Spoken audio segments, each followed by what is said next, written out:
Praise Lord. सभी को जय मसीह की, सारे भाई बहनों को जय मसीह की। तो परमेश्वर सभी को आशीष करे। तो आज हम पढ़ेंगे कुछ ख़ास बात बाइबल के, कुछ चमत्कार जो परमेश्वर ने, बहुत सारे ऐसे तो बाइबल पूरा चमत्कारों से भरा हुआ है, लेकिन आज हम एक विधवा स्त्री और एलिया के बारे में जानेंगे नहीं, परंतु हम पढ़ेंगे यहाँ पे, क्योंकि वो जो विधवा स्त्री रहता है उसका एक बेटा रहता है, और वो बेटा एक मुट्ठी भर आटा और थोड़ा सा तेल, उससे आटा का जो रोटी बनाकर वो लोग खाने वाले थे, और उसके बाद वो ख़त्म होने वाले थे।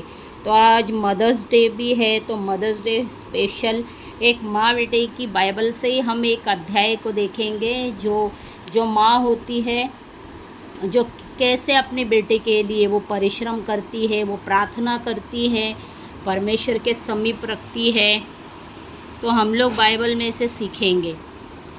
तो चलो हम आगे वचन को पढ़ते हैं। आपको ये वीडियो अच्छा लगा तो ज़रूर सब्सक्राइब करें जिन्होंने नहीं किया है, और लाइक करें, कमेंट्स करें और प्रार्थना करें। परमेश्वर आप सभी को आशीष करे। तो आगे हम वचन को पढ़ेंगे। ये है पहला राजा और उसका 17वां अध्याय, उसमें से हम पढ़ेंगे ये 8 से। जैसे कि लिखा है, तब यहोवा का यह वचन उसके पास पहुंचा, चल कर सीदोन के सारपत नगर में जाकर वहीं रहे। सुन, मैंने वहाँ की एक विधवा को तेरे खिलाने की आज्ञा दी है। अतः वह वहाँ से चल दिया और सारपत को गया। नगर के फाटक के पास पहुंचकर उसने क्या देखा कि एक विधवा लकड़ी बीन रही है। उसको बुलाकर उसने कहा, किसी पात्र में मेरे पीने को थोड़ा पानी ले आ। जब वह लेने जा रही थी तो उसने उसे पुकार के कहा, अपने हाथ में एक टुकड़ा रोटी भी मेरे पास लेती आ। उसने कहा, तेरे परमेश्वर यहोवा के जीवन, ठीक है, तेरे पास नहीं, तेरे परमेश्वर यहोवा के जीवन की शपथ, मेरे पास एक भी रोटी नहीं है, केवल घड़े में मुट्ठी भर मैदा और कुप्पी में थोड़ा सा तेल है, और मैं एक लकड़ी बीन कर लिए जाती हूँ कि अपने और अपने बेटे के लिए उसे पकाओ और हम उसे खाए, फिर मर जाए।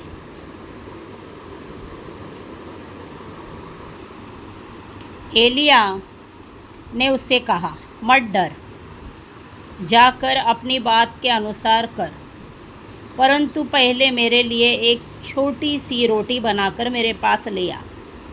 फिर इसके बाद अपने और अपने बेटे के लिए बनाना, क्योंकि इज़राइल का परमेश्वर यहोवा यो कहता है कि जब तक यहोवा भूमि पर मेंह न बरसाएगा, तब तक न तो उस घड़े का मैदा समाप्त होगा और न उस कुप्पी का तेल घटेगा।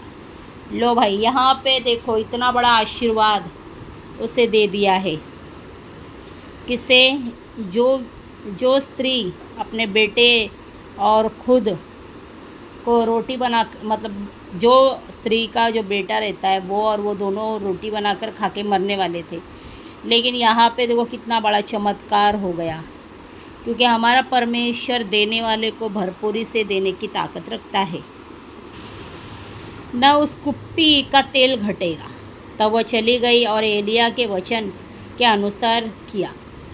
तब से वह और स्त्री और उसका घराना बहुत दिन तक खाते रहे, यहोवा के उस वचन के अनुसार जो उसने एलिया के द्वारा कहा था। न तो उस घड़े का मैदा समाप्त हुआ और न उस कुप्पी का तेल घटा। इन बातों के बाद उस स्त्री का बेटा, जो घर की स्वामिनी थी, यहाँ पे देखिए क्या होता है, स्वामिनी थी, रोगी हुआ, और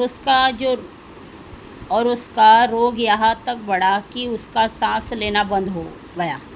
तब वह एलिया से कहने लगी, हे परमेश्वर के जन,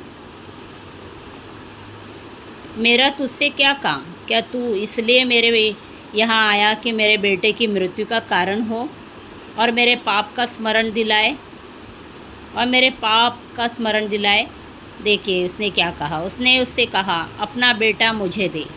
तब वह उसके तब वह उसकी गोद से लेकर उस अटारी पर ले गया जहाँ वह स्वयं रहता था और अपनी खाट पर लिटा दिया। तब उसने यहोवा को पुकार कर कहा, हे मेरे परमेश्वर यहोवा, क्या तू इस विधवा का बेटा मार डालकर जिसके यहाँ मैं टिका हूँ उस पर भी विपत्ति ले आया है?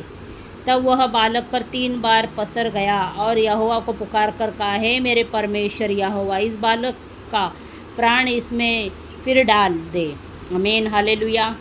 एलिया की यह बात यहोवा ने सुन ली और बालक का प्राण उसमें फिर आ गया और वह भी जी उठा।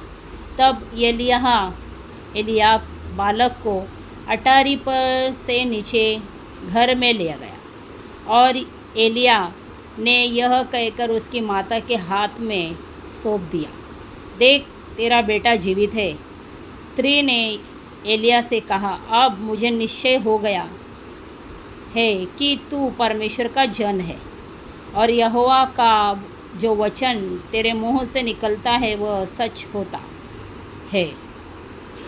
परमेश्वर देखिए कितने बड़े बड़े चमत्कार करता है। लेकिन उस स्त्री ने क्या कहा, लेकिन जो भी उसने कहा, लेकिन उसके बारे में नेगेटिव ना सोचते हुए एलिया ने उसके लिए भी परमेश्वर से दुआ की, परमेश्वर को बोला और परमेश्वर ने उसका जो प्राण चला गया था उसके बेटे का वो वापस लौटाया।